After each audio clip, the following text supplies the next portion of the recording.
நான் படிக்கும்போது இங்கே என் பிள்ளைய பாடிச்சுக்கல, பாட்டு ஆட்டம் பாது இதெல்லாம் எங்கள் ஊரில் நடக்கிற கூத்து. அதை போய் பார்த்து அதே மாதிரி அந்த தாக்கத்தில் மண் வாசனை படத்தை பார்த்துட்டு நாமளும் போய் திரைப்படத்தில் ஏதாவது சாதிக்கணும்னு வந்த ஆள். அதில் இருந்தால் வருமானம். இந்த வேலையை செய்கிறதுல எனக்கு ஒன்றும் இல்லை. ஆனால் எவ்வளவு நேரம் பேசிட்டு கூட இறங்கினாலும் எல்லாரும் மாயாண்டி குடும்பத்தில் நல்லா நடிச்சிருக்கான்னு தான் சொல்றானே ஒழிய, நீ நல்லா பேசுன, அருமையா சொன்னேப்பா, நல்லா மாயாண்டி குடும்பத்தில் நல்லா நடிச்சிருந்தான்னு சொன்னா கூட பேசாம போயிடலாம். Super act பண்ணியிருக்கான்றான். சூப்பர் இல்லாமல் இவனுக்கு எதையுமே சொல்ல தெரியாது. நீ தமிழர்கள்ட்ட பேசி பாருங்க, ஆக்சுவலிங்காம அடுத்த வார்த்தை வராது அவனுக்கு, நின்றுக்குறான். ஸோ போட்டால் தான் அவனுக்கு சோறு உள்ள இறங்கும். நீ என்ன நீ அண்ணன் சும்மா சொல்றேன்னா போய் இப்போ வீட்டுக்கு போய் தொலைக்காட்சியே பார்க்குற, யாராவது ஒருத்தர் பேட்டி கொடுக்கும்போது பாரு, ஆக்சுவலி நீ நான் ஞாபகம் வர்றேனா இல்லையான்னு நீ பாரு. நீ போய் பாரு, அண்ணன் உனக்கு ஞாபகத்துக்கு வருவேன். ஸோ வாட்டு ஸோ பட்டு பெரிய அறிஞனா இருப்பான், பெரிய கல்வியாளனா இருப்பான். சொல்றதெல்லாம் கரெக்ட் தான், பட் ஆனாம்பா சரியா பார்த்தீங்கன்னா நடு சென்டர்லம்பா. அவன் பேசும்போது ரொம்பம்பா நல்லா தமிழில் சொல்ல போறான்டா நினைச்சா தேங்க்ஸ்ன்றான். ஏன்? தமிழன் நன்றி கெட்டவன் தமிழன். நன்றி என்கிற ஒரு நல்ல தமிழ் சொல்லை எடுத்து நன்றி சொல்ல தெரியாத நன்றி கெட்டவன் இவன். மானம் ரோசம் சூடு சொரணை கெட்ட ஈன பிறவி. காரணம் என்ன? எவனும் சோறு திங்கிறது இல்ல, ரைஸ் சாதம். எவனும் தண்ணீர் குடிக்கிறது இல்ல, வாட்டர்.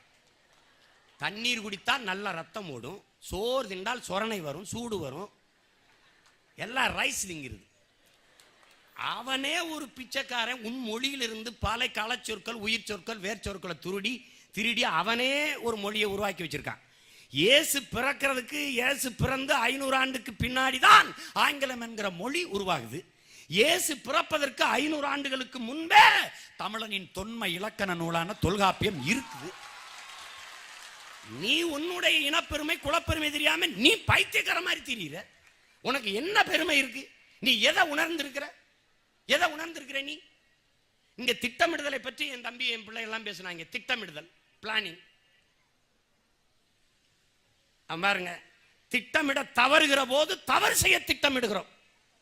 இது தலை சிறந்த தத்துவங்களில் ஒன்று. திட்டமிட தவறுகிற போது தவறு செய்ய திட்டமிடுகிறோம். 2000-3000 ஆண்டுகளுக்கு முன்பு நமது மூதாதையர் எண்ணி துணிக கருமம் துணிந்தபின் எண்ணுவம் என்பது இழுக்கு. ஆனால் இதை தத்துவம் என்று கொண்டாடிய நாம் அதை போற்றல. எது ஒன்றையும் சந்தேகி மார்க்ஸ் சொன்னா, ஆகா என்ன பெரிய அறிஞன், கொண்டாடுறோம். ஏன் என்ற கேள்வி எதற்கும் கேட்பீர், எப்படி என்ற விளக்கம் யாவற்றுக்கும் எழுப்புவீர். சாக்ரட்டிஸ் கிரேக்க ஞானி, என்ன சிந்தனை நம்ம பேசுறோம். சாக்ரட்டிஸ் சொன்னா, மார்க்ஸ் சொல்லிட்டான், எப்பொருள் யார் யார் வாய் கேட்பினும் அப்பொருள் மெய்ப்பொருள் காண்பது அறிவு என்று நமது மூதாதை பாடி வைத்ததை நாம் மறந்துட்டோம். எல்லாம் தமிழன் இனப்பெருமை கொள்ளல, அதனால இன உணர்வு கொள்ளல. அவனுக்கு சாதி பெருமை மதப்பெருமை தான் ஊட்டப்பட்டிருக்கு. சாதி பற்று மதப்பற்று ஊட்டப்பட்டிருக்கு. அவனுக்கு மொழி பற்று இனப்பற்று கிடையாது. அதனால பிரச்சனை. இப்ப திடீர்னு நாங்க தமிழ் என்ன இருந்தாலும் தமிழ் பேசிட்டு இருக்கிறான், வேற்றுக்கிற கால் மாதிரி சொல்லிட்டு இருக்கிறான். அவனுக்கு புரியல. இப்ப அடி சுத்தி விழுந்தவன வலிக்கும் போது தமிழண்டா தமிழச்சிடா பாக்குறேன். சென்னையில் கடற்கரையில் உட்காந்துட்டு தமிழண்டா தமிழச்சிடாங்கிறான். ஆட, இதை சொல்ல வைக்கிறதுக்கு இத்தனை ஆண்டு வேலை செஞ்சிருது.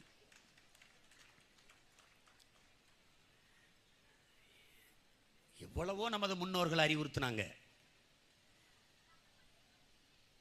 நமது பெரும்பாட்டன் பாவலர் ஏறு, இன்றைக்கு நாங்கள் பேசுகிற அரசியலுக்கு முன்னோடியாக இருந்த பாவலர் ஏறு, முன்னந்தோன்றிய நிலத்தில் முகிழ்த்தவர், மூத்த தமிழ் மொழி குணர்வின் மூத்தவர், தென்னன் பாண்டியன் குமரி குடிமையர் திசையெல்லாம் பரந்துலகை அளந்தவர்.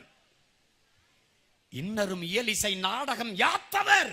இந்திய நாவலன் தேயத்து இறைமையர். என்ன வியப்படா இவர்கள் தமிழர்கள் இருந்தும் என்ன இன்று இவர்கள் அடிமைகள் என்று பாடுகிறார். எவ்வளவோ பெருமைக்குரிய இனத்தான் தான், ஆனால் இன்னைக்கு அடிமை. இதையெல்லாம் சரி செய்யறதுக்கு என்ன வழி இருக்குது?